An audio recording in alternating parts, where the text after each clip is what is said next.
ಎಲ್ಲರಿಗೂ happy year end. Actually ಇವತ್ತಿನ special ಬಂದು ಸೋಯಾಬೀನ್ ಪಲಾವ್ ಅಂತ ಹೇಳ್ಬೋದು. ಅವರೆಕಾಳು ಹಾಗೆ ಸೋಯಾಬೀನ್ ಪಲಾವ್. ರೆಸಿಪಿ ಏನಿಲ್ಲ, ಸಿಂಪಲ್ಲಾಗಿ ಪಲಾವ್ ಹೇಗೆ ಮಾಡ್ತೀವಿ ಹಾಗೆ ಎಲ್ಲ ಐಟಮ್ಗಳನ್ನ ಹಾಕ್ಕೊಳ್ತಾ ಇದ್ದೀವಿ. ಸೊ ನಾನು ಮಾಡ್ತಾಯಿಲ್ಲ, ಇವತ್ತು ನಮ್ಮ ಮನೆಯವ್ರ ರೆಸಿಪಿನ ಮಾಡ್ತಾ ಇರೋದು.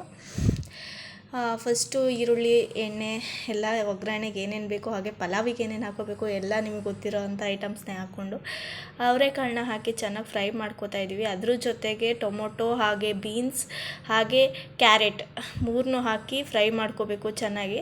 ನಮ್ಮನೇಲಿ ಸ್ವಲ್ಪ ಬೀನ್ಸ್ ಖಾಲಿ ಆಗಿದ್ದರಿಂದ ಕ್ಯಾರೆಟು ಮತ್ತು ಟೊಮೊಟೊ ಹಾಕ್ಕೊಂಡು ಫ್ರೈ ಮಾಡ್ಕೊಂಡ್ವಿ. ನೆಕ್ಸ್ಟ್ ಸೋಯಾಬೀನ್ನ ನೀರಲ್ಲಿ ವಾಶ್ ಮಾಡಿಕೊಂಡು ನೀಟಾಗಿ ಅದಕ್ಕೆ ಹಾಕಿ ಫ್ರೈ ಮಾಡ್ಕೋಬೇಕು.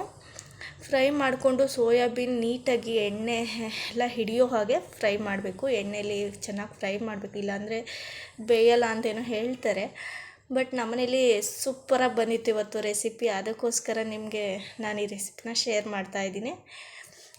ಸೋಯಾಬೀನು ಮತ್ತು ತರಕಾರಿಗೆ ಎಷ್ಟು ಬೇಕು ಉಪ್ಪನ್ನ ಅಷ್ಟನ್ನು ನಾವು ಇವಾಗ ಹಾಕ್ಕೊಳ್ಳೋಣ ಸದ್ಯಕ್ಕೆ.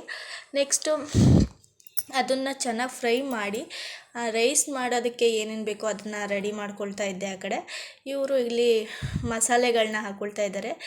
ನಮ್ಮನೇಲಿ ಸ್ವಲ್ಪ ಇಂಗ್ರೀಡಿಯೆಂಟ್ಸ್ ಮಸಾಲೆನ ಯೂಸ್ ಮಾಡ್ತಾ ಇದ್ದಾರೆ. ನಿಮ್ಗೇನು ಬೇಕು ನೀವು ಏನು ಯೂಸ್ ಮಾಡ್ಕೋತೀರ ಅದನ್ನು ಯೂಸ್ ಮಾಡ್ಬೋದು.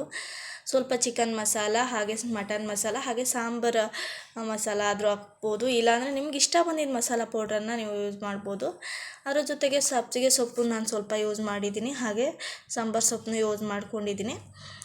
ಅದಕ್ಕೆ ಮತ್ತು ಬೇಯೋದಕ್ಕೆ ನೀರು ಹಾಕ್ತಾಯಿದ್ದೀವಿ. ಮತ್ತು ಅದ್ರ ಜೊತೆಗೆ ಅಕ್ಕಿಗೆ ಎಷ್ಟು ನೀರು ಬೇಕು ಕ್ವಾಂಟಿಟಿನ ಇವಾಗಲೇ ತೊಗೊಳ್ತಾ ಇದ್ದೀನಿ. ನಾವು ನಮ್ಮ ಮನೇಲಿ ನೈಟ್ ಎಷ್ಟು ಜನ ಇದ್ವಿ ಇಷ್ಟು ಜನಕ್ಕೆ ಮಾತ್ರ ಪಲಾವ್ಗೆ ವಾಟರ್ ಹಾಕ್ಕೊತಿದ್ದೀನಿ.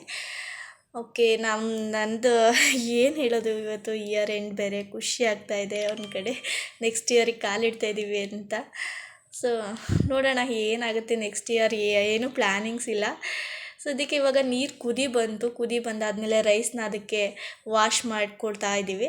ಸೊ ಎಷ್ಟು ರೈಸ್ ಬೇಕು ನಮಗೆ ಕ್ವಾಂಟಿಟಿ ಎಷ್ಟು ಬೇಕು ಅಷ್ಟನ್ನು ಹಾಕ್ಕೊಂಡು ವಾಶ್ ಮಾಡಿ ಹಾಕ್ಕೊಳ್ತಾ ಇದ್ದೀವಿ. ಕುದಿಯೋ ಸೋಯಾಬೀನ್ ಮತ್ತು ತರಕಾರಿಗಳ ನೀರಿಗೆ ಹಾಕ್ಕೊಳ್ತಾ ಇದ್ದೀವಿ. ಹಾಕ್ಕೊಂಡು ಅದನ್ನು ಚೆನ್ನಾಗಿ ತಿರುಗಿಸ್ಕೋಬೇಕು. ಅನ್ನ ಹೇಗೆ ಮಾಡ್ತೀವಿ ಮಾಮೂಲಿ ಎಲ್ಲ ಮನೇಲೂ ಸೌದೆ ಒಲೆಯಲ್ಲಿ ರೈಸ್ ಹೇಗೆ ಮಾಡ್ತೀವಿ ಹಾಗೆ ಮಾಡ್ತಾಯಿದ್ದೀವಿ.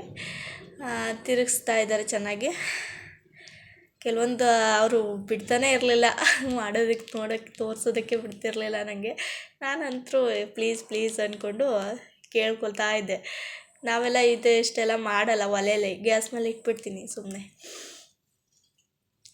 ಸೊ ಅನ್ನ ಎಲ್ಲ ನೀಟಾಗಿ ಬೆಂದು ಎಷ್ಟು ಸೂಪರಾಗಿ ಬಂದಿದೆ, ನೀವೇ ನೋಡ್ತಾ ಇದ್ದೀರಲ್ಲ, ಸಕ್ಕತ್ತಾಗಿತ್ತು ಸೋಯಾಬೀನ್ ಪಲಾವ್. ನೀವು ಖಂಡಿತ ಒಂದ್ಸರಿ ಈ ರೆಸಿಪಿನ ಟ್ರೈ ಮಾಡಿ ಹೇಗಿತ್ತು ಹೇಳಿ.